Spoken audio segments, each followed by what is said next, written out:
Prince Alwaleed bin Talal, one of the world's richest men, was reportedly arrested in Saudi Arabia on Saturday. Ishara S.KodikaraAgence FrancePresse, Getty Images London, Saudi Arabia announced the arrest on Saturday night of the prominent billionaire investor Prince Alwaleed bin Talal, plus at least 10 other princes, former ministers and tens of former ministers. The announcement of their arrests was made over Arabiya, the Saudi-owned satellite network whose broadcasts are officially approved. Prince Alwaleed's arrest is sure to send shockwaves both through the kingdom and the world's major financial centers. He controls the investment firm Kingdom Holding and is one of the world's richest men, owning or having owned major stakes in News Corp, Citigroup, Twitter and many other well-known companies. The prince also controls satellite television networks watched across the Arab world. The sweeping campaign of arrests appears to be the latest move to consolidate the power of Crown Prince Mohammed bin Salman, the favorite son and top advisor of King Salman. At 32, the Crown Prince is already the dominant voice in Saudi military, foreign, economic and social policies, stirring murmurs of discontent in the royal family that he has amassed too much personal power, and at a remarkably young age. The king had decreed the creation of a powerful new anti-corruption committee, headed by the Crown Prince, only hours before the committee ordered the arrests. Arabiya said that the Anti-Corruption Committee has the right to investigate, arrest, ban from travel, or freeze the assets of anyone it deems corrupt. The Ritz-Carlton Hotel in Riyadh, the de facto royal hotel, was evacuated on Saturday, stirring rumors that it would be used to house detained royals.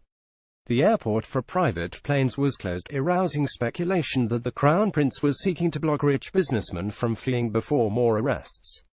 Prince Alwaleed was giving interviews to the Western news media as recently as late last month about subjects like so-called cryptocurrencies and Saudi Arabia's plans for a public offering of shares in its state oil company, Aramco.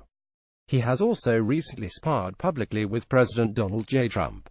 The prince was part of a group of investors who bought control of the Plaza Hotel in New York from Mr. Trump, and he also bought an expensive yacht from him as well. But in a Twitter message in 2015, the prince called Mr. Trump a disgrace not only to the GOP but to all America. At Real Donald Trump, you are a disgrace not only to the GOP but to all America. Withdraw from the U.S. presidential race as you will never win. At Alwaleed Talal, December 11, 2015. Mr. Trump fired back, also in Twitter, that dopey prince at Alwaleed Talal wants to control our U.S. politicians with daddy's money. Dopey prince at Alwaleed Talal wants to control our U.S. politicians with daddy's money. Can't do it when I get elected. Trump 2016. Donald J. Trump at Real Donald Trump, December 12, 2015. As president, Mr. Trump has developed a warm, mutually supportive relationship with the ascendant Crown Prince, who has rocketed from near obscurity in recent years to taking control of the country's most important functions.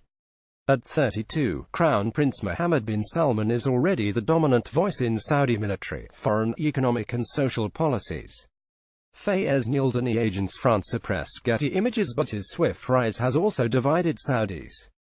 Many applaud his vision, crediting him with addressing the economic problems facing the kingdom and laying out a plan to move beyond its dependence on oil.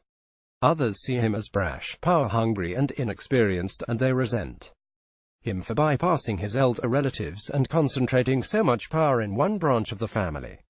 At least 3 senior White House officials, including the president's son-in-law, Jared Kushner, were reportedly in Saudi Arabia last month for meetings that were undisclosed at the time.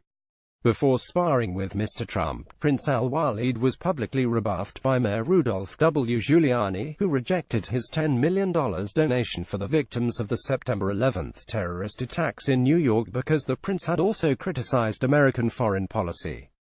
As powerful as the billionaire is, he is something of an outsider within the royal family, not a dissident, but an unusually outspoken figure on a variety of issues. He openly supported women driving long before the kingdom said it would grant them the right to do so, and he has long employed women in his orbit. In 2015, he pledged to donate his fortune of $32 billion to charity after his death. It was unclear Saturday whether Saudi Arabia's corruption committee might seek to confiscate any of his assets. Saudi Arabia is an executive monarchy without a written constitution or independent government institutions like a parliament or courts, so accusations of corruption are difficult to evaluate. The boundaries between the public funds and the wealth of the royal family are murky at best, and corruption, as other countries would describe it, is believed to be widespread.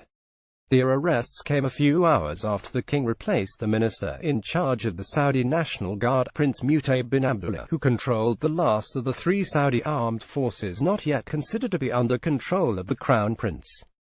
The king named Crown Prince Mohammed the Minister of Defense in 2015. Earlier this year, the king removed Prince Mohammed bin Nayef as head of the Interior Ministry, placing him under house arrest and extending the Crown Prince's influence over the Interior Ministry's troops, which act as a second armed force. Rumors have swirled since then that King Salman and his favorite son would soon move against Prince Alwaleed, commander of the Third Armed Force and himself a former contender for the crown. Eric Schmidt contributed reporting from Washington.